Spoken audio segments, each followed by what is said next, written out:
Hi guys, आज की इस वीडियो में हम लोग कक्षा 10 की प्रश्नावली 1.1 का क्वेश्चन नंबर 2 और 3 देखेंगे। क्वेश्चन नंबर 1 हम लोग पिछली वीडियो में कर चुके हैं। अगर आप लोगों ने हमारी पिछली वीडियो नहीं देखी है तो आप जाकर हमारी पिछली वीडियो देख लें। ठीक है, हम लोग यहाँ पे स्टार्ट करते हैं।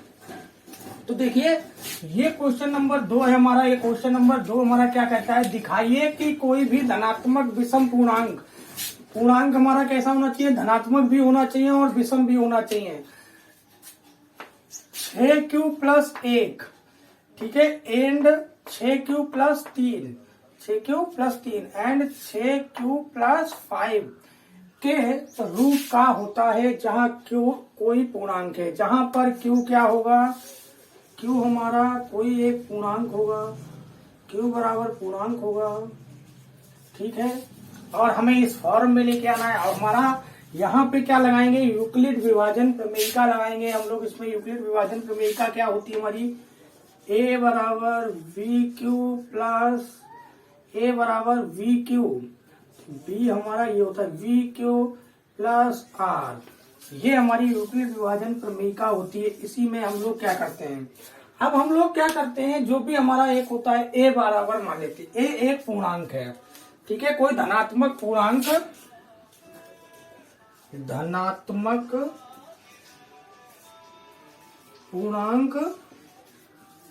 बराबर a मान लिया, माना धनात्मक पूर्णांक बराबर a। अब धनात्मक पूर्णांक हमारा a हो गया।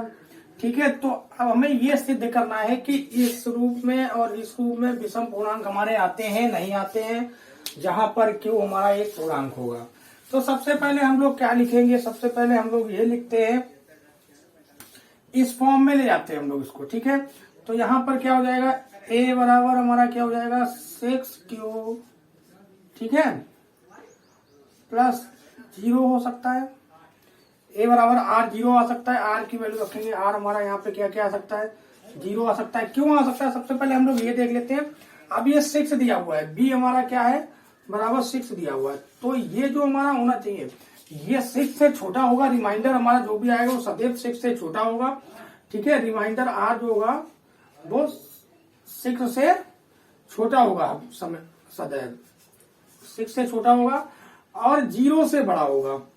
ठीक है, 0 से ऑलवेज r बड़ा होगा। इन दो कंडीशंस को हमें देखना है, इन दो कंडीशंस को देखना है। तो हमारे देखिए यहाँ पर क्या है, ये r बराबर 0 हो सकता है, ठीक है, r बराबर 1 हो सकता है, r बराबर 2 हो सकता है, r बराबर 3 हो सकता है, r बराबर 4 हो सकता है, r बराबर 5 हो सकता है।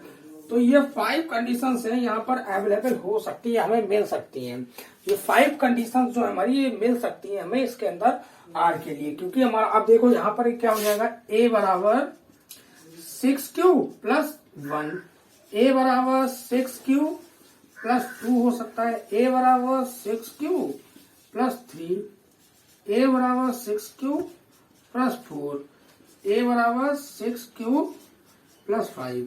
अब ये हमारी 5 कंडीशंस आ गई है। 5 कंडीशंस में हम लोगों को इस चीज को बिल्कुल ध्यान में रखते हुए वर्क करना है अपना, कि विषम पूर्णांक हमारा जो होना चाहिए वो क्या होना चाहिए, विषम होना चाहिए। तो विषम होने के लिए क्या होगा, ये हमारा 6 है, यहाँ पर हम लोग 2 लेंगे कॉमन, तो ये क्या आ जाएगा 3q हो जाएगा हमारा।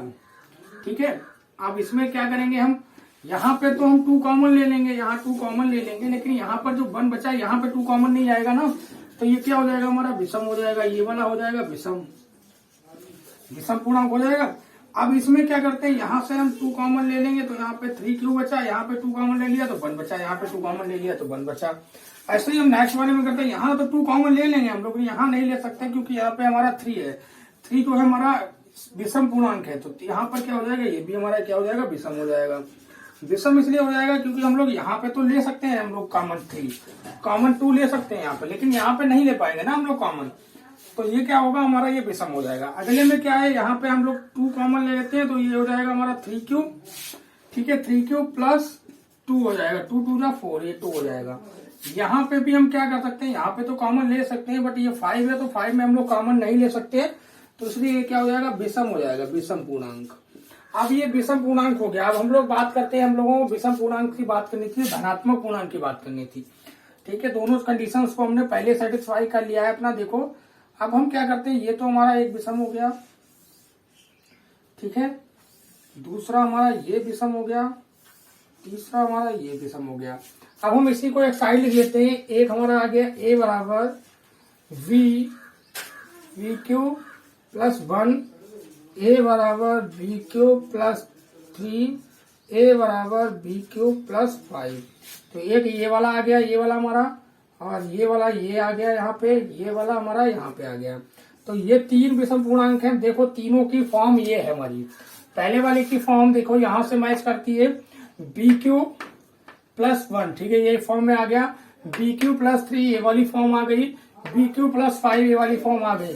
तो इससे ये हमारा सिद्ध होता है, जहां पर क्यू कोई एक पूर्णांक है, जो कि क्यू हमारा एक पूर्णांक था, ठीक है। अब क्या हुआ, ये वाले हमारे विषम पूर्णांक, तो ये हमने सिद्ध कर दिया। हम लोग इसको इस टाइप से लिख सकते हैं, ठीक है, ये हमने सिद्ध कर दिया कि धनात्मक पूर्णांक को हम लोग इस रूप में लिख सकते हैं, जो हमारा ये रूप दिया हुआ है, ठीक है। हम लोग अगला क्वेश्चन अपना देखते हैं। ये क्वेश्चन आई होप, मुझे उम्मीद है आपको समझ में आया होगा। अगर कोई डाउट हो तो मुझे कमेंट सेक्शन में जरूर बताएं, और हम लोग नेक्स्ट क्वेश्चन देख लेते हैं, ठीक है। नेक्स्ट क्वेश्चन की बात करते हैं हम लोग। नेक्स्ट क्वेश्चन हमारा क्या है,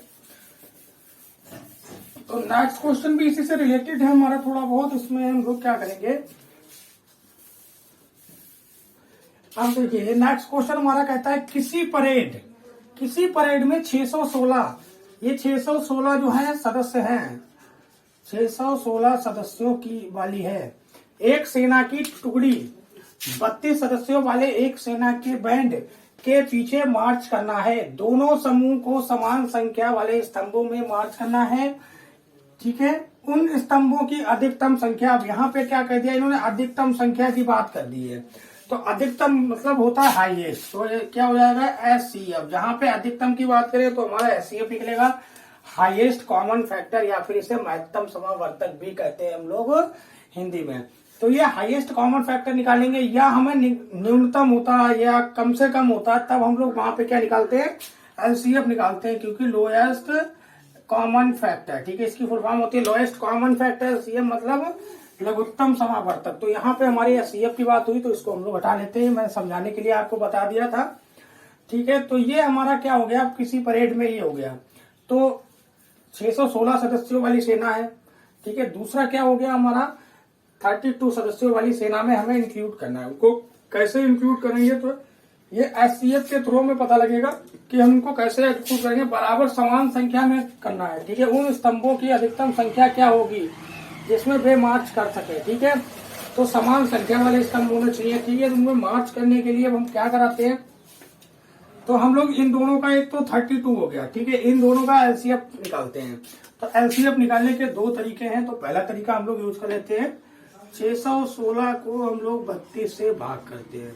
616 को 32 से भाग करेंगे, एक बार लगेगा, यहाँ पे 32 आएगा, यहाँ पे क्या होगा 11 में से 2 गया, तो हमारा कितना बचा, यहाँ पर 9 बचा, यहाँ पे 5 में से 3 गया, 2 बचा, 29 बचा, एक ये उतार लिया। अब यहाँ पे 9 बार पड़ जाएगा हमारा, ये आ गया 296, 9 बार पड़ जाएगा, तो ये आ जाएगा 288, 288 आ गया, 16 में से 8 गए तो 8 बचे, यहाँ पे कुछ नहीं बचा, 0 बचा, ठीक है। अब हमारा ये रिमाइंडर आ गया।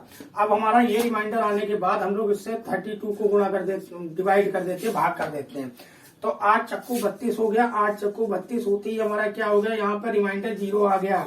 अब रिमाइंडर जहां पर 0 आ जाता है, उससे पहले जो भी हमारा भाजक होता है, जो भी भाजक होता है उसको हम लोग एचसीएफ बोल देते हैं।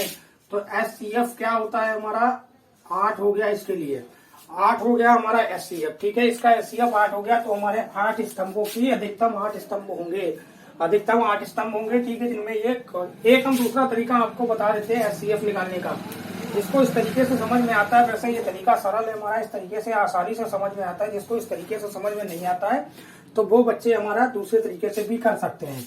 तो दूसरा मैं तरीका आपको बता देता हूँ। दूसरा तरीका हमारा ये है, एक बार निकालेंगे, एक बार हम लोग निकालेंगे 616 का।